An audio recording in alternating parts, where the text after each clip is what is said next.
долго пред да добијат собствена соба. Жените наместо да пишуваат, раскажувале.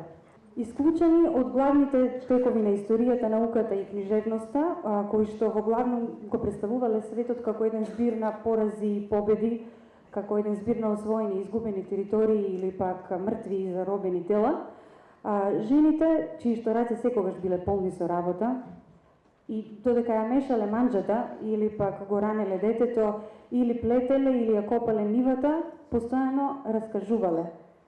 Во нивните скутови сме тонеле во оној магичен свет на женската устна историја, во кој што поговорката "Кога ќе се роди женско и стереите плачат", значила дека стереите го жалат девојчето кое што неправедно ќе се мачи во животот. Ние вечерва решивме дека ќе биде интересно, со оглед на тоа што овој фестивал прво па женско досега нема оваков настан, а и во Македонија досега нема оваков настан кој што се однесува на првите искуства.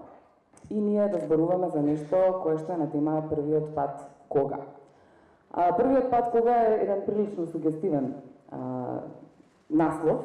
Сигурна сум дека кај многумина од вас тоа погоди, не сакам да инсинуирам какви се инсинуации. Меѓутоа интересно е што вечерва ќе видиме различни интерпретации на темата прв пат кога и се надеваме дека ова, иако не е прв пат, како пич-прич, нема да биде и последен пат. Морам да кажам дека од сите тие признаници, пофалници, лиценци, научно-наставни звања, мене лично најдрага ми е возачката дозвола. Татко ми Стипе умееше да каже две важни работи за воспитувањето на женско челјаде. Првата е како да се користи огнено оружје во самоодбрана и во уништување на жива непријателска сила, а втората е дека жена мора да знае да управува со моторно возило Б категорија. За таа цел,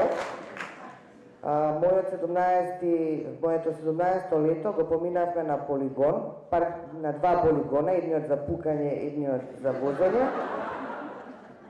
И да речеме дека таму ги научив основните правила за управување со моторно возило. Меѓутоа, за жал, дури 5 години ми треба да се здобијам со драгоцената дозвола, затоа што успеав да паднам на се што може да се падне на возачки испит, дури лекарско уверение вадев 2 пати.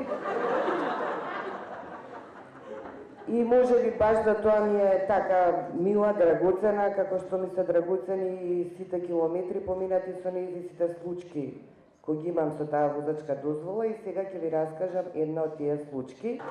Значи, таа година Садам Хусин претеше дека ќе пушти биолошки отров. Тогашната Југославија веќе отиде по дјаволите, а јас живеев сама во Агија Триада, топев снег за тоа што се беше смрзнато, за да можам да ставам во казанчето. На минус 12 степени во Солун, тоа не се случило 50 години, навистина беше непријатно да се живее. Магистарската што ја работев, опитот што го правев, се наоѓаше на 15 километри од Агија Триада во правец на Солун, така да секој ден 15 и 15 назад и плюс 25 километри до Солун и назад, за искачање нормално. Јас дневно поминував околу 100 километри.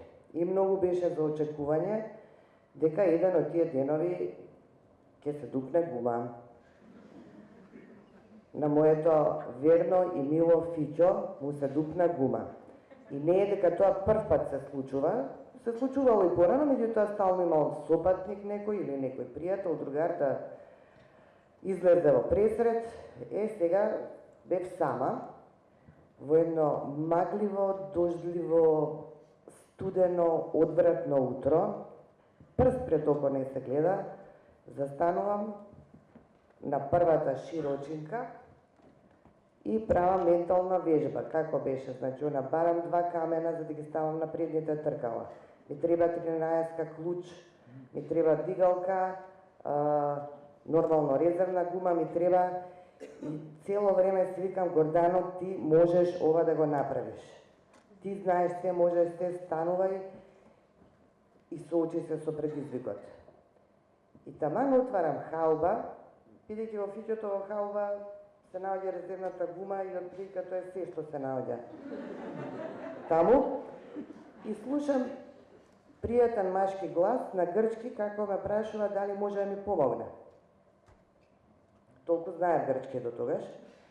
Јас ги зафрлам во русите кадрици, тогаш имам долга руса коса, мокри такви, и велам, течки све е под контрола, ја можам, знам.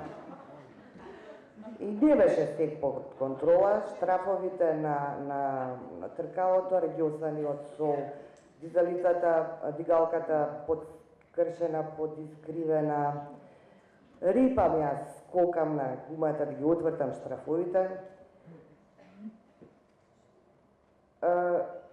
И пак слушам позади мене истиот дечко вели, девојко, стварно да ти помогнам. И јас тука веќе бесна, нели, немој да ми газиш на маката, онака е Харистому пором низ забину велам, терај си работа, гледаш дека скоро сум готова. И ја вадам резервна гума, малце јанзам, изеде зошто не ми текнуваше кога последен пат сум ја менувала, дали е здрава, не е здрава, и нормално ја ставам резервната гума, додека ги собирам плячките, камењата, тоа дизалицата, резервната гума издишана. И тогаш истиот тој дечко доаѓа, влегува во фиќето, вака го вози позади мене и го внесува во туѓан, кај што пише ластикарио. Тоа на македонски значи вулканизер. На помакедонски значи дуќан кај што се менуваат гуми и кај што се поправаат истите. А пред дуќанот седнати на гајба двајца, тројца и се тркалаат од смење на приредбата што им ја приредила една самостојна, суверена, независна и самоуверена македонка. И добро, ми без пари ми ги направија гумите, мислам за возврат на журката што ми ја направив пред дуќан.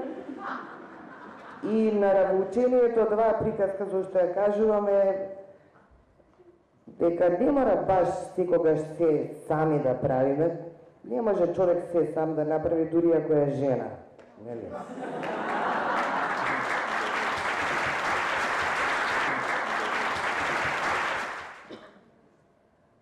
Пред само 40 часа имав една многу смешна приказна која сакав да ви ја кажам и ќе ја победев првата учесничка. Меѓутоа, баш минатите 40 часа ми го сменија колосекот на приказката, сосема заборавив за што сакав да ви раскажувам оваа вечер, бидејќи доживеав една приватна травма. Отидов на една сосема невина анализа на крвта и таму се покажа дека ми е железото прилично намалено и дека подхитно морам да одам на ехо за да се проверам. Отидов на првото ехо и тој доктор што ме прегледа рече: па вие, господјо, имате вода во стомак. Јас, која сум голема пливачка и го сакам морето, прво си помислив дека сум голтнала многу море, или може би од базенот Борис Трајковски ми е водата, меѓутоа навистина имав болки во стомакот и решив што може побрзо да ги направам првите анализи. Искрено речено, навистина и овој момент сум прилично исплашена и да не беше тоа љубезно писмо на Румена и на Ана, кој го добив пред 2 недели, вечерва немаше да бидам тука, но одлучив сепак да ви ги раскажам моите 40 последни часа. Се упатив во биохемија во државна болница, заедно со мојот син кој требаше да ми држи страв на оној дожд вчерашен утрински, и додека чекав да го извадиме тоа бројче кое треба секогаш со некој бројче таму да се влезе. Се расипа автоматот од бројчето. Луѓето се збунија затоа што мислеа дека некој преку ред ке влегува и тогаш излезе сестрата и рече ќе ви ги дадеме бројче преку мејл. Си реков фина утринска зафрканција. Продолжив да чекам, во меѓувреме дојде редот број 18, влегов натре и ми дадо едно мало пластично шишенце да одам да донесам урина. Ми рече, зад мојот грб се наоѓа местото каде што ќе оставите. Ја завршив работата, се враќам и таму гледам една маса.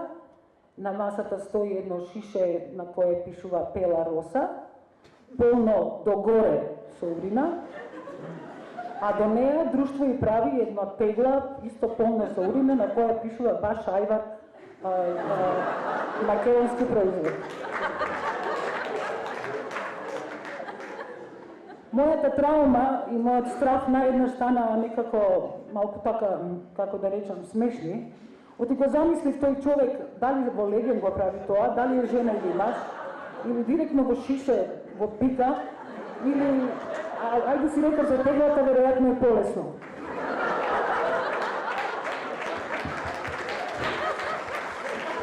Не мислев ова да го раскажа, ама така ми дојде.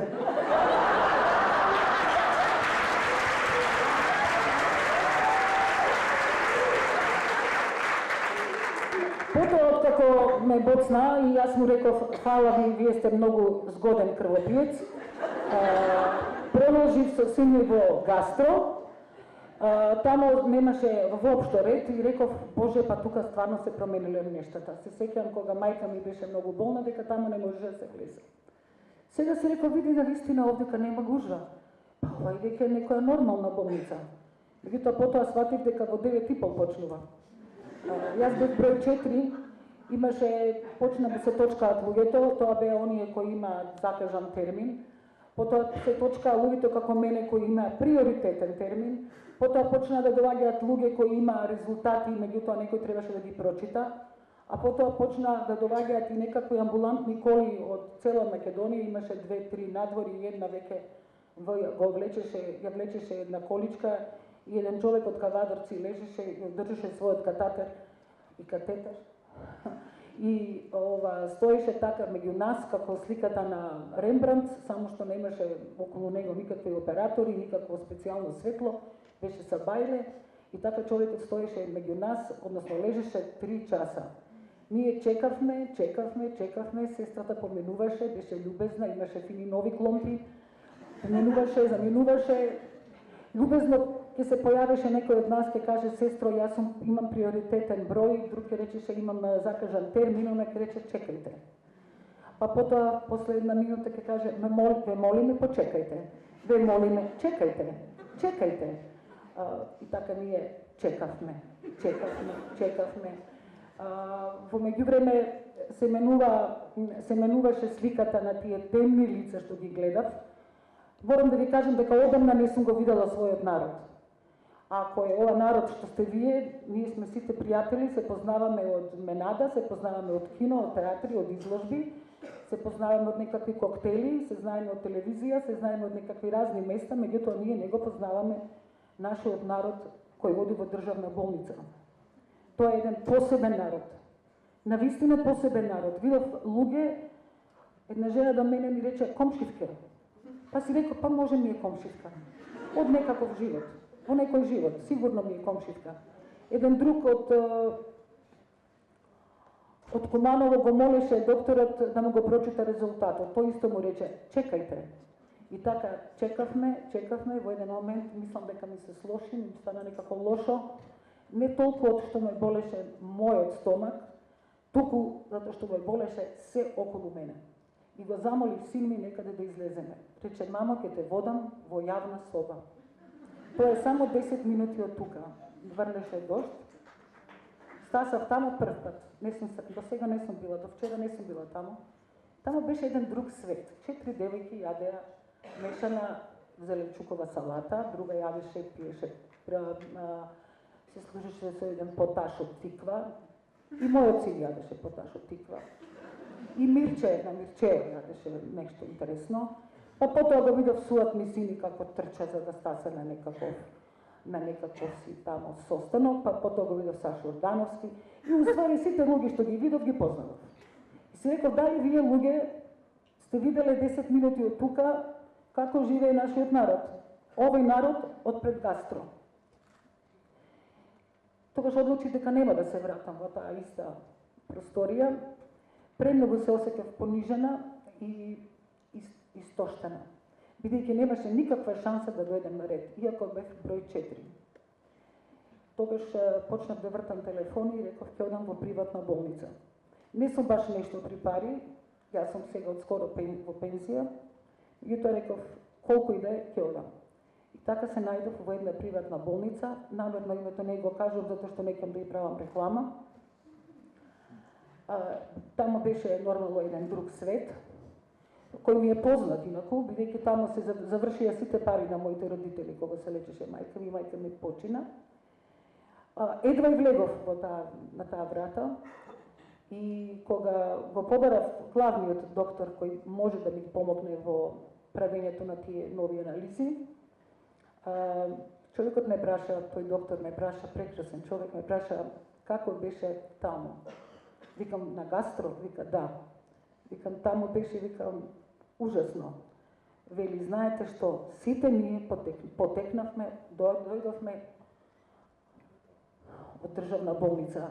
Тоа беше од тој расадник. И сега дојдовме и сите работиме, вика, за капиталистот. И сите имаме по еден катанец во нашите докторски джепови, затоа што нема потреба веќе ништо да зборуваме. Треба само да работиме. Иначе би сакал вака да изгледа државна болница. Не знаев што повеќе да му кажам. Ги завршив тие неколку прегледи во тој ист ден. Надвор уште врнеше дожд. Си помислив дали да исејавам на Румена да ја кажам дека не се осекам добро, дека нема да дојдам, бидејќи немам ништо духовито да ја кажам, знам како изгледат овие вечери, сум била на Причиген во Сплит. Меѓутоа одлучив да ви го раскажам точно ова. Ви благодарам.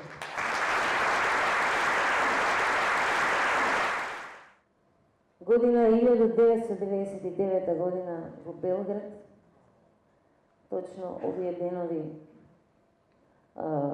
е некоја годишнина.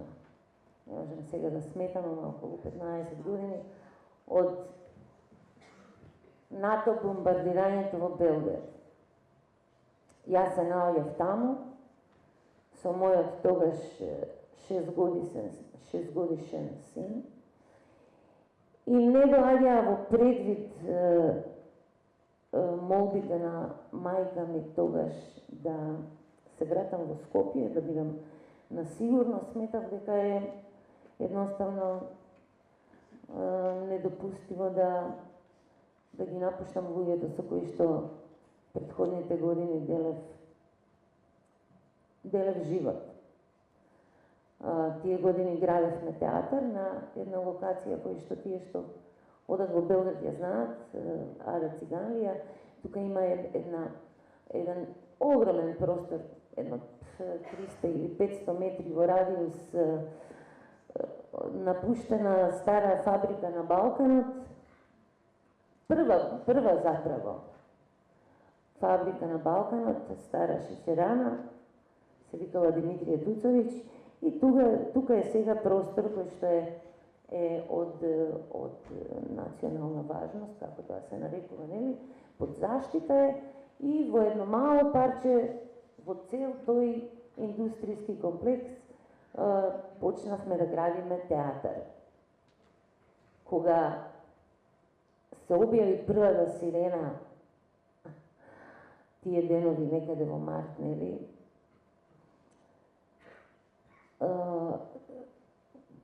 чувството беше потполно надреално. После 4 години градење, тоа се скромни средства, и кога велам градење, тоа е кога ќе стигне некој градежен материјал, се продолжува градењето. Во меѓувреме ние имавме проби и работевме, и токму кога почна бомбардирањето, ние ја отворивме сцената и почнавме да работиме. На 200 метри од местото каде што се наоѓа театарот беше рафинерија, мислам Југо Петров дека беше, и ние знаевме, бидејќи тоа веќе нели станува една рутина, ние знаевме кои се целите и од прилика знаевме дека порано или подоцна таа рафинерија ќе биде мета. Гледавме ние месеци пред тоа како излегуваат цистерни со гориво, предпоставувам. Едноставно го евакуираат просторот, но во секој случај на ум имавме дека порано или подоцна тоа место ќе биде гаѓано и се молевме да бидат прецизни, зашто ако дувне ветре малку, ако го утнат местото кај што гаѓаат, ќе не погодат нас. Изградивме една прекрасна стаклена бавча во која и денес живеат птици и разни животни. Имавме една желка која што, за жал, сега скоро угина, не напушти. Меѓу останатото, бидејќи знаете, театарот е место каде што луѓето се собираат, делат расположение, мислења, уверување и така натаму, театарот беше место каде што многу луѓе се собираа. И инаку, тоа беше еден период, тие 3 месеци кога јас не можев да верувам дека луѓето кои што дотогаш ги познавав, одеднаш на очи за многу кратко време се сменија. Сите станаа многу предусетливи, хумани, секој делеше, се што имаше со секого околу, луѓето се собираа на едни места. Ние имавме, близко сме таму до сплавовите на Сава. Меѓу останатото, во театарот месеци, повеќе дена, беше присутна телевизиска екипа на некоја мексичка телевизија. Една вечер, што се случува? Не сакам да умрам. Слушам гласови, хаос, темница. Го наоѓам Владимир, они биле надвори, снимале во моментот 4 проектили како паднале еден по друг, точно таму на местото кај што требаш.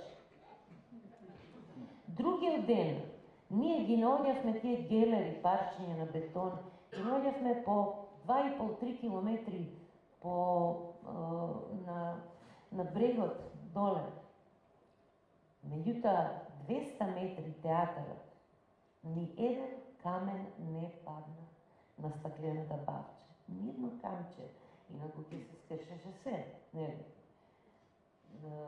Тука сакам да ја истакнам моќта на театарот. Навистина е светилиште, зарем не? Се враќам сега повторно на мексиканците кои таа вечер се наоѓале близко на крајот на таа стаклена бавча и буквално има ексклузивен снимак на 4 проектили, пак вечерта ги објавува сите телевизии значајни светски, бог неколку пари заработија, затоа што другите денови не частеа и беа многу среќни, го продале снимакот и сега, како што растеше возбудата околу, ова е чист афродизијак, тоа со бомбите и со нон-стоп сте со некој појачан либидо. И со Хорхе разговараме и не века, ти си Хорхе. И ја викам, Хорхе Каранца Матеос. И он ме гледа и вика, Хорхе Каранца Матеос? You know Хорхе Каранца Матеос? Ја викам, да, и почнувам да му давам назнаки дека го познавам и тоа многу добро го познавам. И his father is a doctor, yes? Ja викам, да, his father is a...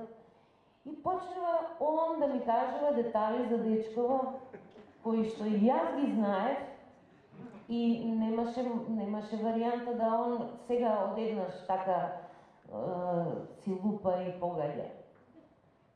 Фака човеков го познавал Хорхе Каранца Матеос во Мексико Сити, каде што живеат 25 милиони луѓе. И сега таа возбуда, нели, дека е таква коинциденција фантастична, па тоа се звезди, знаци, средба, Хорхе, магичен момент во името, и ние, нели, после тоа отидовме на сплав, откако ги испратив мајка ми и син ми, откако возбудата околу бомбите се стигна, и продолжуваме на сплав, на кој што имаше толку многу луѓе да почне да тоне на едното место. Се разбира со Хорхе, се поблиску и поблиску се разменувавме, нели, чудоневидување од таква една фантастична случајност, па нели моите сеќавања на врели мексикански денови. Додека морам да се направам уште малку.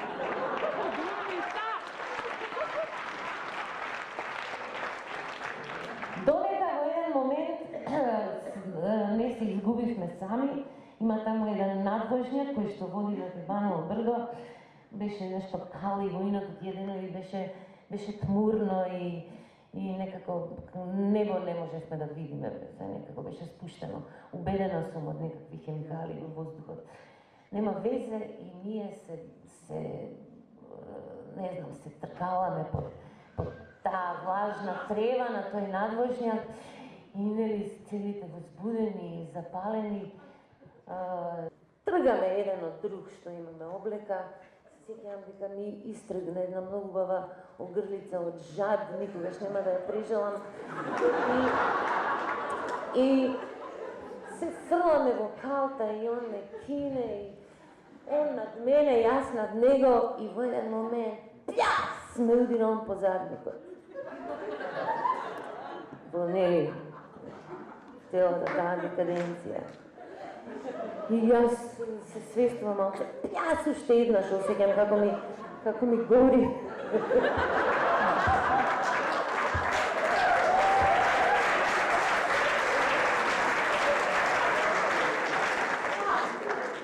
И почнувам хистеричен плач. Паѓам во хистерија, каква што не виделе ни на сцена, ни вон сцена. Ирена Ристич нема шанси, такво нешто не си видела. Таква хистерија од навреденост и повреденост. Од како целата неправда на овој свет да беше содржана во тој удар на мексиканецот врз мојата задница, он кутриот се занел. Он беше избезумен и ми се извинуваше. What did I do? What did I do? But Ana, what did I do? Ништо. Нема воздух, нема здив, ништо. После тоа веќе ние се дружевме. Си беше он со екипата, ама вртеше крупчиња околу мене. Само ќе помине и ќе ми каже Ana, the lion. И ќе продолжи. Ме викаше Ana, the lion. И ето така, тоа беше таа случка со мексиканецот. И јас се заизав после со другарките да пишуваме протестна нота на мексиканската амбасада. Агресија врз фини глумици.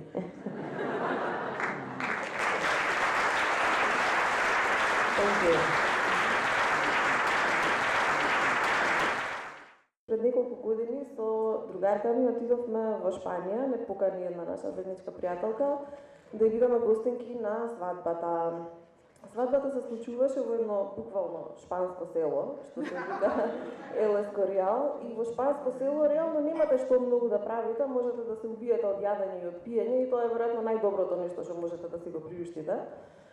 3 дена буквално не излеговме од кафана, све што можеше да се проба, све пробавме, све што можеше да се испие, испивме. Четвртиот ден се случи таа фамозна свадба, која што беше исто така една кулминација на хедонизам. Пиевме, јадевме до безсвест, заврши веселбата, се вративме во нашата соба, јас отидов во WC и го искакав најголемото гомно во мојот живот. Значи, од Македонија сум, да се разбереме, сум видела многу гомна, ама вакво нешто ниту сум искажала претходно, ниту пак сум видела некаде по улица и по јавно место. Стварно беше импозантно. Истопорено надвор од водата, колку што беше во вода, толку беше и надвор, компактно, големо. По сите параметри беше гигантско гомно. Нормално, кој не би го сликал тоа? Го сликав! Ама, кога се слика гомно, имате друг пристап, не е како селфи, значи не правите 50 обиди да го добиете совршениот производ. Првата фотка е вистинската фотка. Тоа е тоа, значи моето најголемо гомно во бела порцеланска шолја, еден обид, крај. Идниот ден требаше да се враќаме за Скопје, меѓутоа имавме еден мал транзитен момент кога бевме во Мадрид. Планот беше да се прошетаме малку, да јадеме нешто и да се упатиме на кај аеродром. Седнавме во едно ресторанче на отворено, си нарачавме јадење и со фри Wi-Fi земавме на Viber да си ги разменуваме со другарками фотките од свадбата. И ми викавте, моја, вика, само нема гомното да ме го праќаш, ја викам, нема да ти го праќам гомното, не се секирај, глупости. Ми стигна храната, јас некако така небрежно си го оставив телефонот на масата до мене и дури јадевме, ни придоа 20 дечки, млади, и така, некако агресивно, ама као пуштачки, сакаа да ни се убацат на маса, да се запознаеме. Некако не беше многу пријатно сето тоа, па ние со еден взаемен нем консензус решивме да ги откачиме и така. Се потрудивме да бидеме љубезни и да им кажеме да не остават на работа. Си отидоа.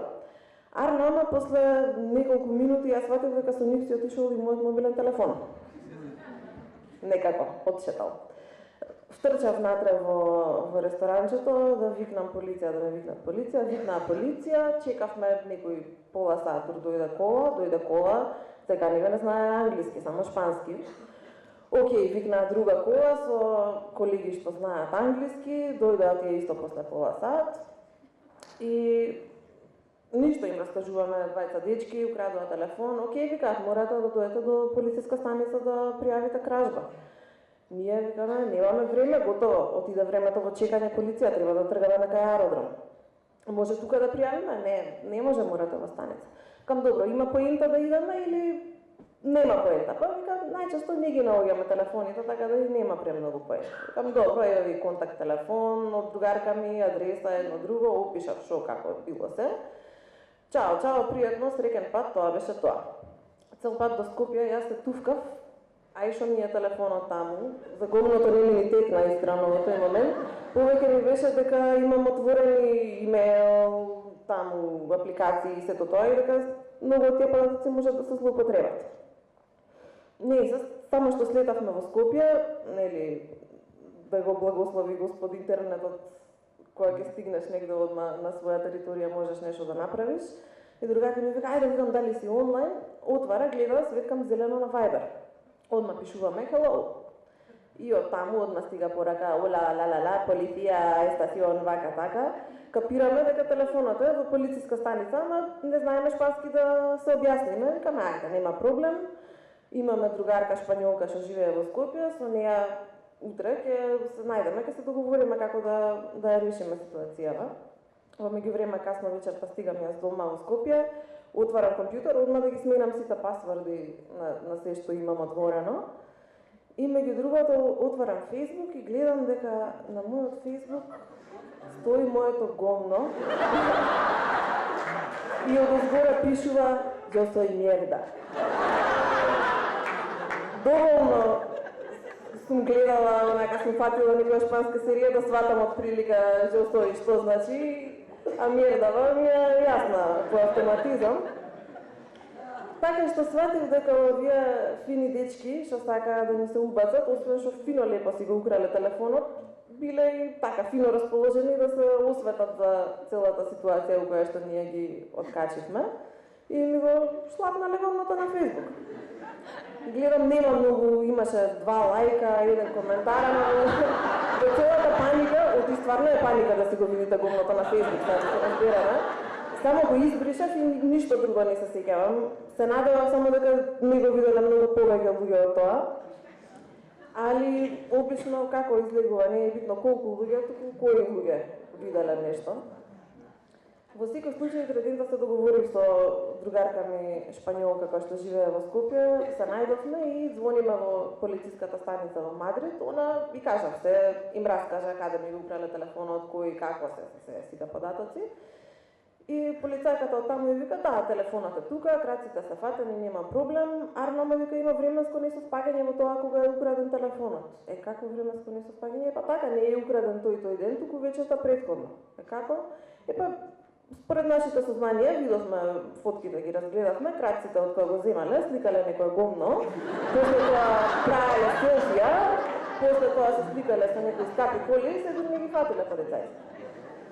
Ја викам, леле, да го пратев на Viber гомното на другарка ми, сега имав доказ, вака немам. Викам, кажи им дека гомното е мое. Она им кажува дека гомното е мое, но вика, окей, добро, може би е неистина гомното, ама она не отишла во полиција, не пријавила кражба, немаме документ, така што ништо. Окей, тогаш сватив дека толку од телефонот и толку од гомното. Тоа е тоа. Утредента одам јас на работа, а во тој период работев во една високо образовна институција во Македонија, која што сега нема да ја откривам. Стигнувам на работа, ме дочекува техничката секретарка бледа вознемирена, ми подава еден документ кој што дошол за мене. Јас го гледам, читам предупредување пред прекинување на договорот за работа.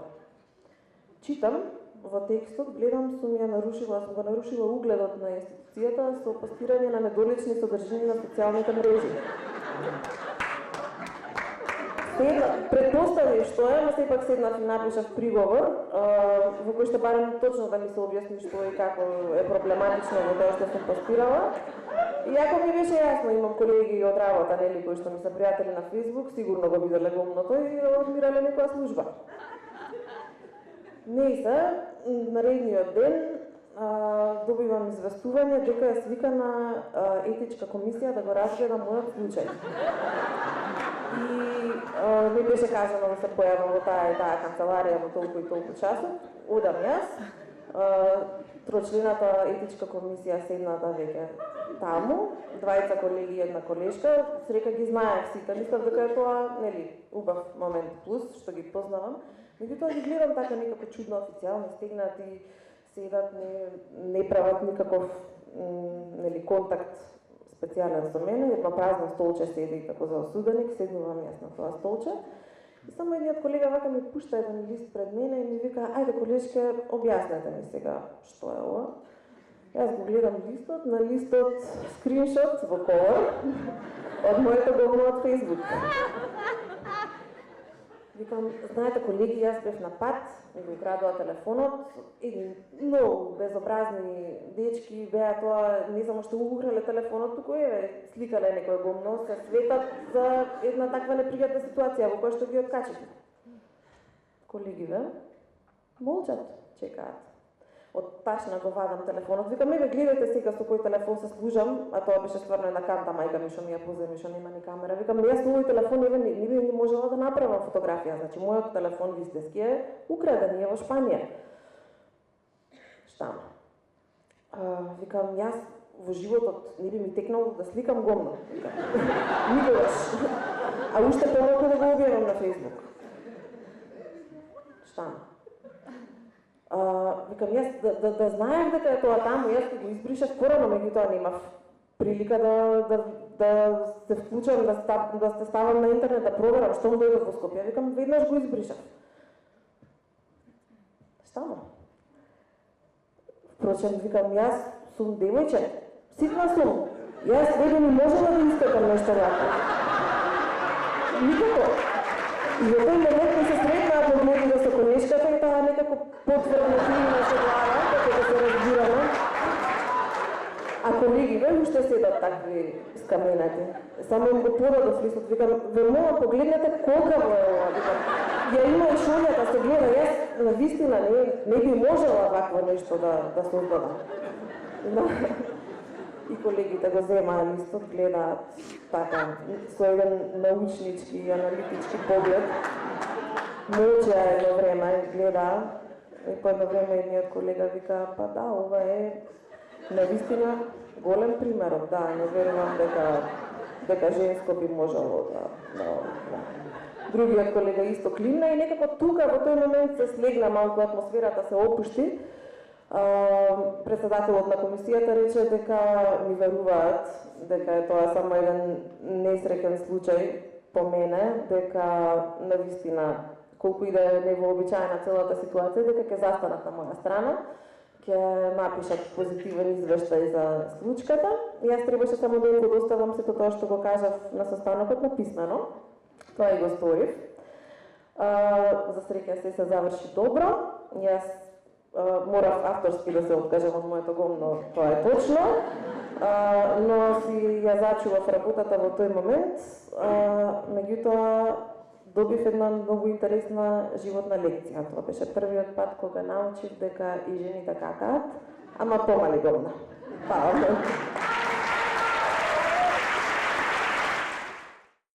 Мојата приказна, прв пат кога си помислив да ја отворам папката што ми ја даде Заев, ама бидејќи раскажа дека таму ништо не е од подалеку некое време од 2008, си реков, ништо од 2008 наваму не ми е прв пат.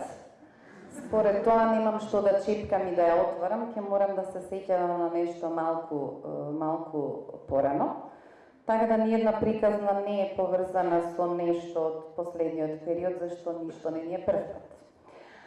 Мојата приказна е без малку 30 години, ама сметав дека е интересна да ја раскажам од причина што денеска ме подсетуваат безсмисленоста на насловните страници и понекогаш немањето чувство што е опасно, дали си на насловна страница или си на средина кај зграбчи го денот.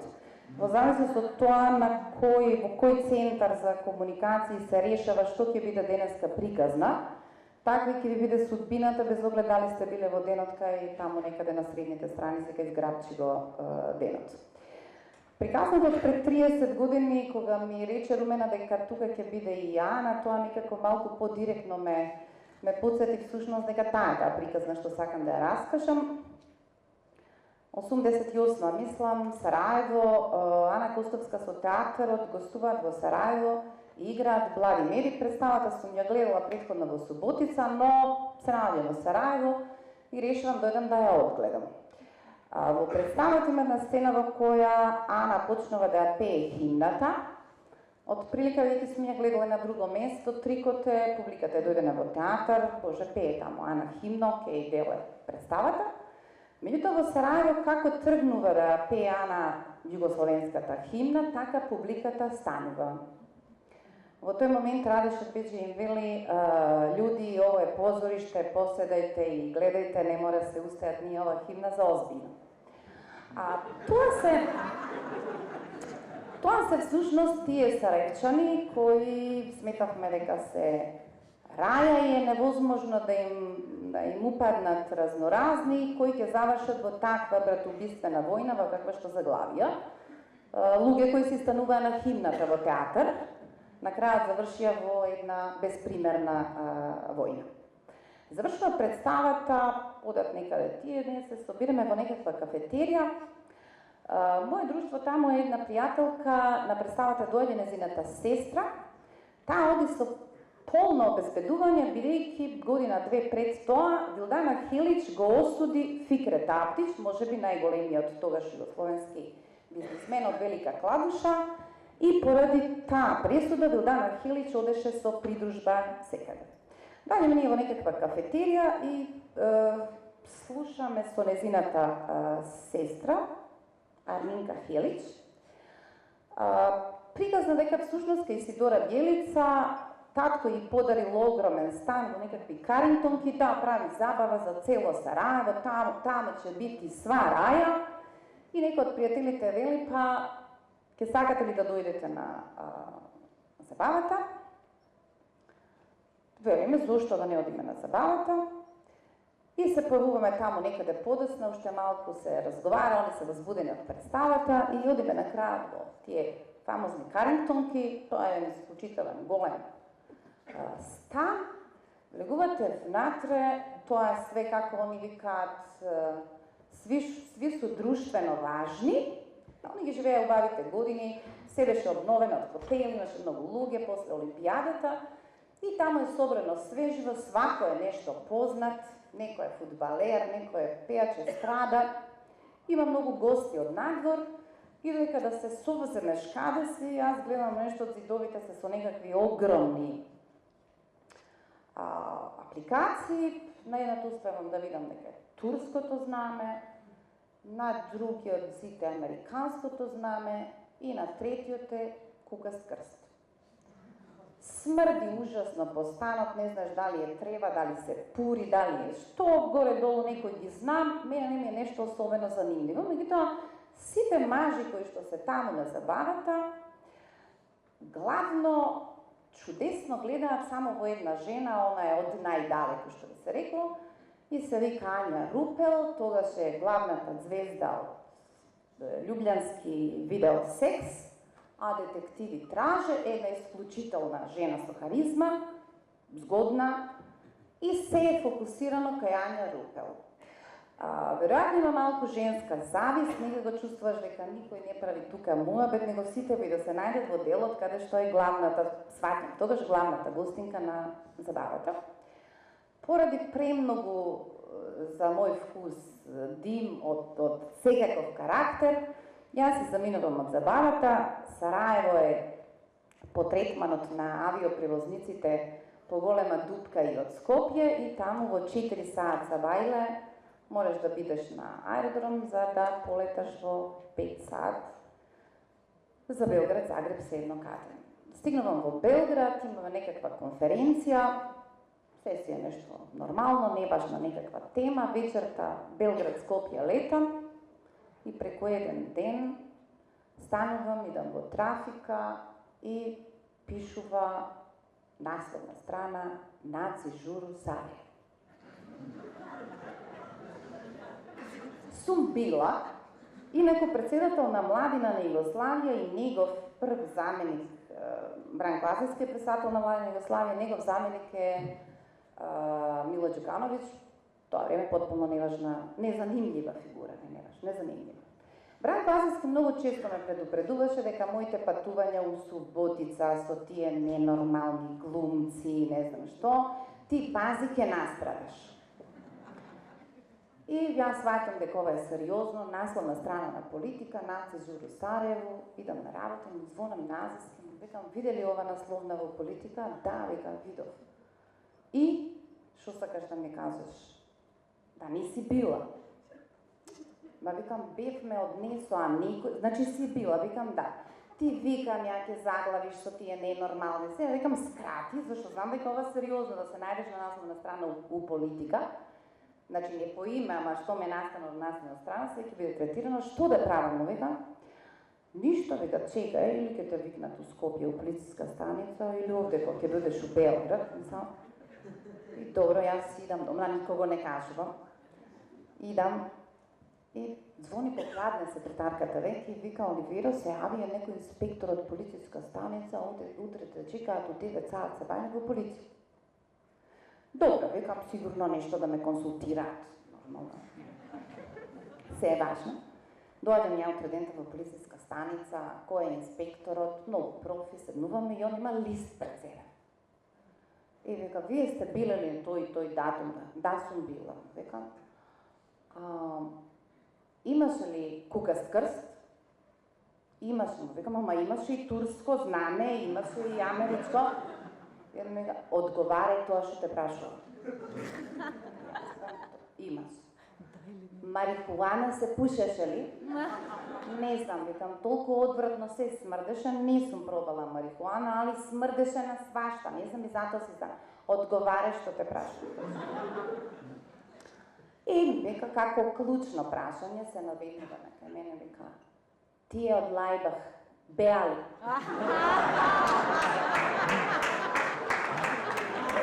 Лајбах е вајда во полициската представа главното зло што доаѓа од Словенија и што ќе ја растури Југославија.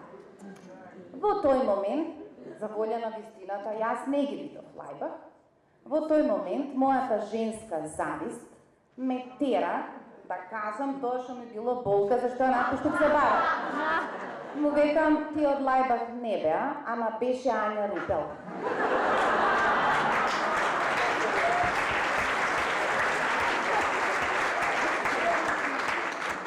Полицајецот од Беко ми гледа, му вика, не се заебава и со мене, со тој израз, одговари тоа што те прашам. Викам, не бе од Лајбах, ама беше Ања. Значи, тоа е 2 години пред татко и на Ања Рупел, Димитрije Рупел, да стане министр за надворешни работи на Словенија, значи националист, како што не сањале Лајбах дека треба да бидат, ама тоа му пишуваше на човекот во листот. Заврши моето испрашување, ние се разделивме, ништо не се слушавме од тие што сме биле, на крај, после кога контактирав, после известно време, секој си бил повикан кај што си треба во својот град, во своите места, све уредно заведено, предпоставам кај секој одговари тоа што те прашува. И горе-долу никој немавме никакви последици, ми се чини ниту домакинката, не знам со какви образложенија. И сега поминуваат прилично години и доаѓа едно човече што се вика Томе Аџиев. И како тргнува лустрацијата, белешката е направена веројатно од моето сведочење. И како тргнува лустрацијата, гледам Џунер го осудија зашто кажал на полицајци што правеле 2 деца во школа од класот. Си викам, јас што ги издадов пола од Ања Рупел до Свеши, сега ако ми го најдат папирчето, ќе завршам за...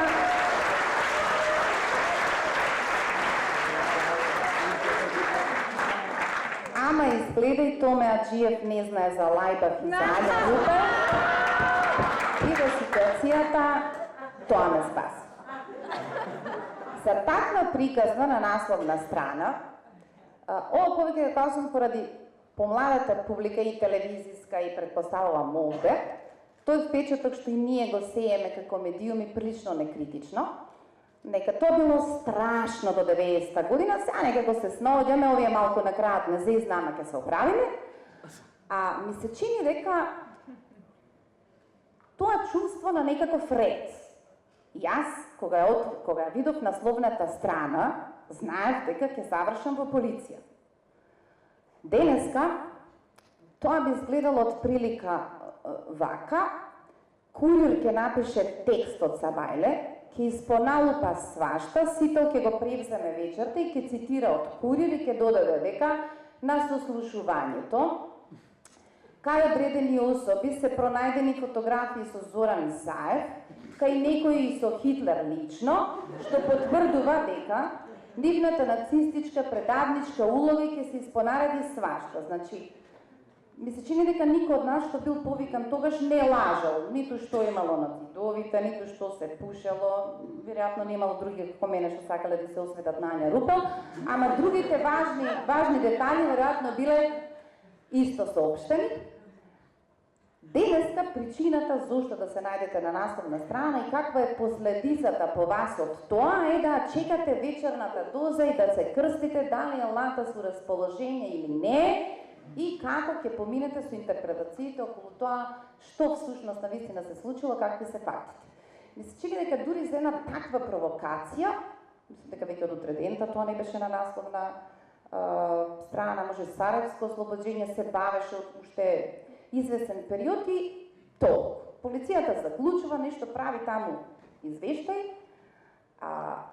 денеска вие не можете да ја процените ниту својата лудост да направите нешто, ниту својата храброст да направите нешто. Храброста нема да ве однесе на насловна страна, лудоста ќе ве однесе на некоја друга адреса. Разликата помеѓу лудите и одговорните и храбрите е во способноста на одговорните и храбрите да ги проценат или да ги предвидат последиците од своето поведение. Тоа ги разликува од оние кои што ќе мора да бидат во некаква институција под надзор. Кога е се отворен затвор или отворена лудница, нема шанси да можете да ги направите своите проценки на основа на тоа што е за насловна страна и колку е вашиот, што од тоа што го правите е храброст, што е греф, а што е зло. Ова епизода и сега кога гледам Исидора Бјелица после толку многу години, навистина ме подсетува на прилично занимливи епизоди кои ми се чини во тоа време може да бидат создадени во град кој точно ги имаше поделено зоните, каде е театарот, каде е естрадата, каде е политиката, иако сите се чувствува на ист начин важни. И им се чини дека тој град предумирање, тоа што го обележува именно тоа уважување меѓу таа тријада, која прави некаква јавна сцена, ама ги уважува своите разлики, што не е ситуација денеска со нас. И ете, од таа причина сакав вечерва да раскажам приказната од пред 30 години за Наце Журу у Сарајево и опасностите што сега и се што е можеби помалку од таков греф, денеска ќе ви биде прокнижено, а така и знаеме, можеби добар дел од тие приказни се и во компјутерот на некој нов чауш. Благодарам.